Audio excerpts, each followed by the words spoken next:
I'm Michael with WriterSanctuary.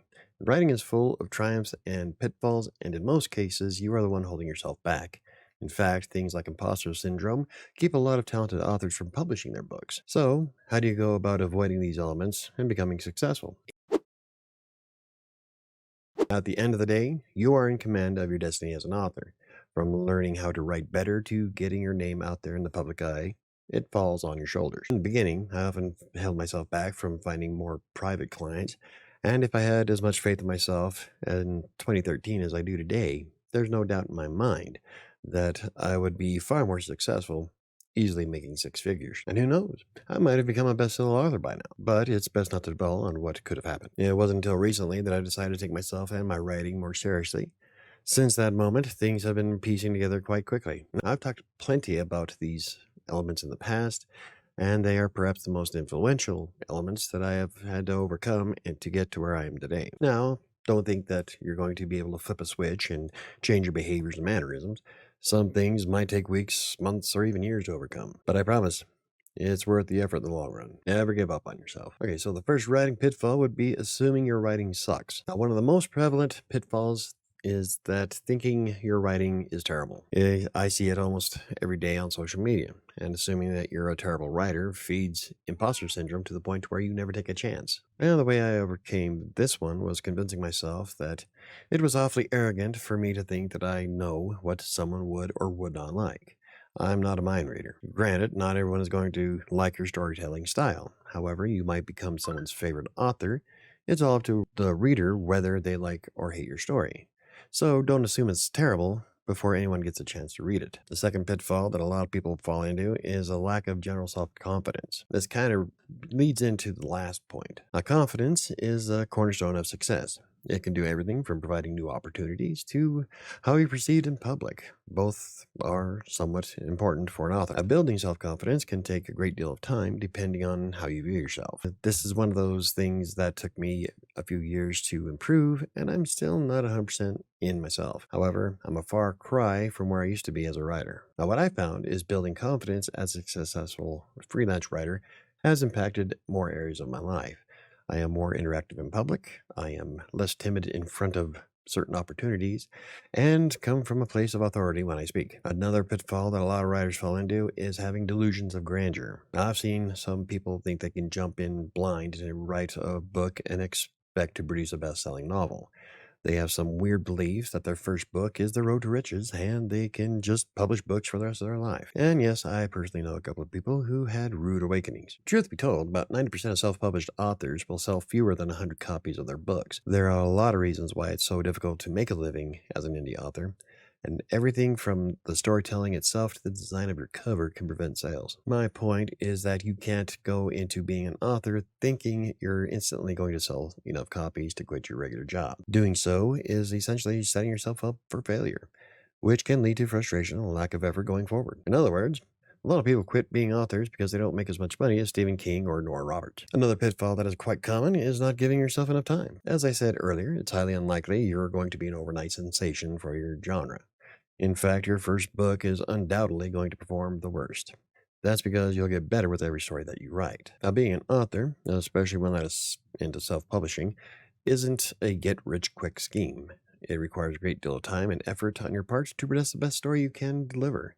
And trying to rush through the process could lead to a plethora of problems. Don't get sucked into instant gratification. It can take years to really gain momentum. Another pitfall that writers fall into is not enough education. Now, I've seen a lot of writers ultimately fail because of one very important aspect. They didn't know what they were doing. Without proper knowledge of the task, the quality is subpar. And when you're trying to make money, whether you're a freelancer, blogger, or aspiring author, quality is vital. Now, when I started my career as a freelancer, I spent more than a year Googling everything possible about AP-style English and SEO tactics. As an author, I spent a great deal of time learning the structure of a manuscript.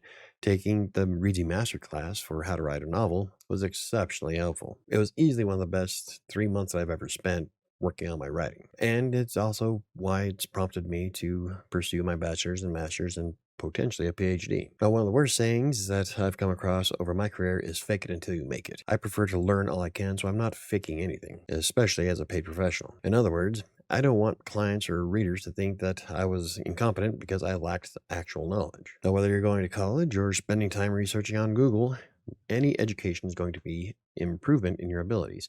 The quality increases and you start to feel better about yourself as a whole. Yes, continuous learning of your craft will improve your self confidence. Another pitfall that writers will fall into is a lack of editorial input. Now, the internet is saturated with indie authors. Unfortunately, a lot of them believe they can publish books without having proper editing. I've read some that felt like the author didn't even use spell check. Arrogance in oneself is among the worst pitfalls of writing, especially if you're trying to make money at it. Now, I'm not saying that most authors publish books on Amazon without giving the manuscript a good once over.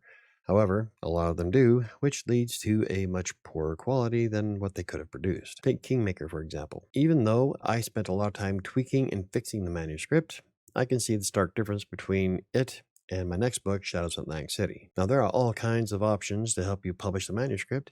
If you don't have thousands of dollars to hire an editor, at least consider using something like Grammarly or AutoCred. Either of these tools can show you all kinds of structural errors in your book. Another pitfall that I noticed, especially online, is being too sensitive. Now, one of the most soul-crushing writing pitfalls is that of being too sensitive as an artist. You're not going to please 100% of the people 100% of the time. Some people are going to hate for the sake of hating, and you can't let those people hold you back. I know several people who took the slightest criticism and quit writing entirely. One quit because Textbroker rated him as an average writer, and another because she got a 1-star review on Amazon. It's going to happen, and you need to develop a thick skin if you want to publish books. Recently, I've seen readers give a book a 1-star review because the book had a line that said something like, "made with vellum," on the copyright page, and they presumed it was AI. Vellum is a formatting tool, not generative AI. So, you see, you'll collect negative feedback from the uneducated, confused, and downright goofy. The trick is to focus on the people who enjoyed your book. Another writing pitfall that people fall into is not enough proper marketing. I would have to say that a lack of marketing is the number one reason why a lot of authors, writers, and bloggers don't make enough to replace a full-time income.